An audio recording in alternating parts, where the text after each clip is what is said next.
Beberapa waktu kemudian, Sendiwan tampak kelelahan dan dipijat oleh Menglu. Saat ini Menglu mengatakan kepada Sendiwan itu, "Lain kali, jika kau pergi minum, bawa aku bersamamu. Paling tidak aku bisa membantumu minum beberapa ronde." Sendiwan yang mendengar itu berkata, "Bagaimana aku bisa? Kau sudah bekerja sangat keras untuk kebugaranmu. Aku tidak boleh membuatnya sia-sia." Kini, Menglu mengatakan, "Jangan menggoda aku. Minumlah air madu ini, karena bisa meredakan mabuk." Saat ini, Sendiwan mengatakan, "Pelatih Liu, bukan begitu cara meminum air madu yang benar." "Lalu bagaimana caranya?" ucap Menglu. Tiba-tiba Sendiwan langsung menumpahkan itu begitu saja ke tubuh Menglu itu. Dan Sendiwan langsung melahap itu dengan sangat manisnya. Mereka pun lagi dan lagi bermain layang-layang di malam itu. Setelah itu, Sendiwan mengatakan kepada Menglu, "Benar, soal survei yang suruh kau lakukan di pusat kebugaran itu, apakah ada kemajuan?" Menglu mengatakan, "2 hari terakhir aku berlatih di salah satunya. Setelah kau mati dengan seksama, tidak ada masalah besar, tapi cukup banyak masalah kecil. Pertama, akun media sosial mereka sepi, like dan komentar sedikit, jelas, videonya tidak menarik. 2, pelayanan tokonya biasa saja, dan tidak halus, tidak berkelas, dan tidak profesional. Contohnya, respon resepsionis yang begitu lambat. Ketiga, kesadaran pelayanan para pelatih lemah saat tidak banyak anggota. Mereka malah berkumpul dan mengobrol dengan tim penjualan. Itu benar-benar merusak pengalaman anggota. Keempat, tidak ada tindak lanjut yang layak setelah anggota selesai. Sejak aku datang kemarin pagi, aku hanya menerima 1 pesan dari pelatih." Dan kelima, tim penjualan bahkan tidak punya KPI untuk tindak lanjut klien baru setiap bulan. "Itu konyol, kepala penjualan harus segera diganti." Sendiwan kemudian mengatakan, "Tidak buruk, seperti yang diharapkan dari pelatih pribadiku." Menglu tampak senang di tempat itu. Di keesokan harinya pelatihan terus saja dilakukan dan Sendiwan mencapai target kebugarannya.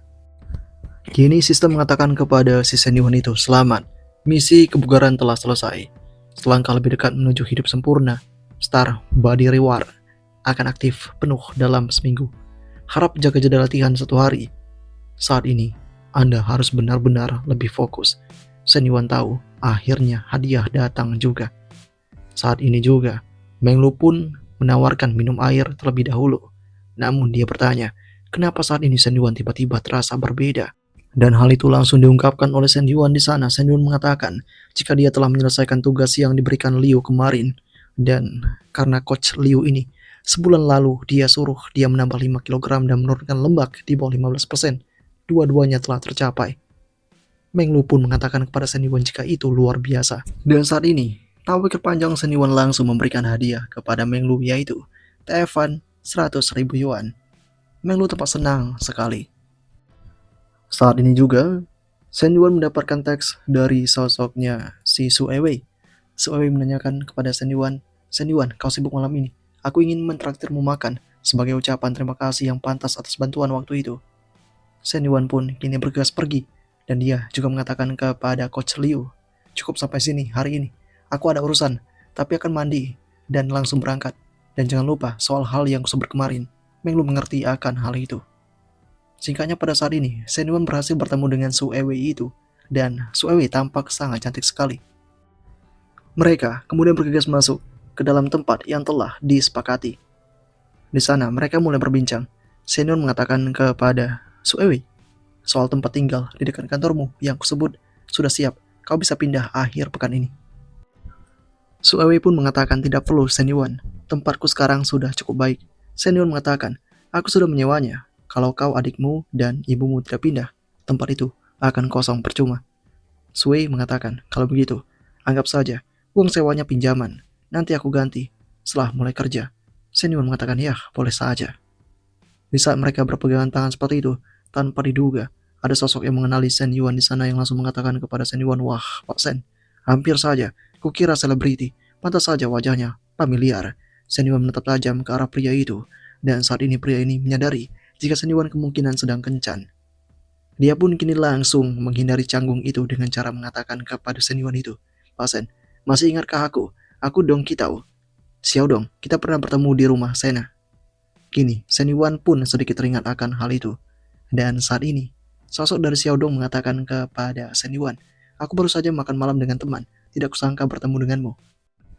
Apakah kita bisa minum kali ini?"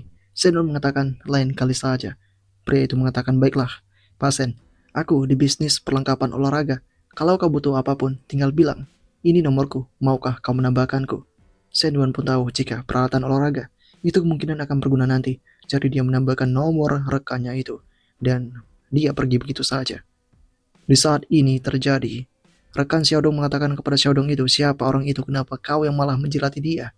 Xiaodong mengatakan, sudah kubilang, itu pacar dari gadis yang pernah jadi kencan butaku. Bukan soal harga diri, orangnya kaya, kalau bisa dekat sedikit, mungkin bisa ikut ke cipratan rezeki. Dalam kondisi yang semacam ini, pria gendut tidak percaya, apakah kau serius? Xiaodong mengatakan, lihat saja, jam di pergelangan tangannya saja, cukup buat beli 2 mobilku. Pria gendut itu pun benar-benar tidak menyangka. Mereka benar-benar bingung dengan kelihayan dari Shen Yuan itu. Pria gendut benar-benar merasa iri karena Shen Yuan benar-benar mendapatkan gadis yang terlalu cantik dan juga pada saat ini Sui Wei ditatap oleh dirinya. Namun pada saat ini Shadow mengatakan, sudah jangan pedulikan dia, kita bukan apa-apa baginya itu. Setengah jam kemudian Shen Yuan dan Sui Wei berada di taman. Saat ini Shen Yuan mengatakan kepada Sui itu, belum mau pulang, jalan sebentar denganku. Bagus untuk pencernaan. Saat ini ada seekor kucing manis yang langsung menyita perhatian dari Su Wei itu. Shen Yuan mengatakan, Su Wei itu kucing liar, harusnya bawa makanan kucing, kalau tidak dia tidak akan mendekat. Saat ini kucingnya menjauh begitu saja. Su Wei tampak cukup sedih. Dan dalam keadaan yang semacam ini, tanpa pikir panjang Shen Yuan langsung memeluk tubuh dari Su Wei begitu saja. Su Wei di sana mencoba mengatakan jika ini taman, tidak bisa Shen Yuan melakukan hal ini. Shen Yuan mengatakan, bicara apa? Aku tidak melakukan apapun terhadapmu. Namun, Shen Yuan terus saja mencoba mendekati dirinya terhadap si Su Wei itu. Saat ini Shen Yuan juga mengatakan kepada Su Wei, bukannya, aku belum pernah melukmu sebelumnya. Kenapa sekarang malah gugup? Tanpa pikir panjang, Shen Yuan langsung melahap Su Wei begitu saja. Mulut yang manis itu benar-benar disergap oleh Shen Yuan. Dan 5 menit kemudian, Su Wei mengajak si Shen Yuan untuk berhenti melakukan ini. Shen Yuan mengatakan, tidak apa-apa, tidak ada orang di sekitaran. Namun, Sui mengatakan tetap saja, tidak boleh melakukan hal ini. Shen Yuan mengatakan, benarkah? Lalu, apa yang boleh kita lakukan? Setiap kali kupikirkan tentang dirimu, kepalaku serasa mau meledak. Di kondisi ini, Sui benar-benar tidak menyangka jika Shen Yuan memikirkannya berkali-kali. Meski biasanya Shen Yuan terlihat santai dan genit, saat serius, dia justru tampak bertanggung jawab bahkan bisa diandalkan. Shen Yuan benar-benar pria yang rumit, yang ingin dikenali oleh Su Wei dari jauh dan dari lebih dekat.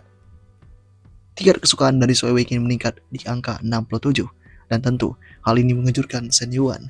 Shen Yuan berkata dalam hatinya, kenapa tingkat ini tiba-tiba naik? Padahal untuk gadis lain, aku harus menghabiskan berjam-jam di hotel untuk menaikkan favorabilitas. Tapi untuk Su Wei, cukup jalan di taman. Ini benar-benar membuatku tidak menyangka.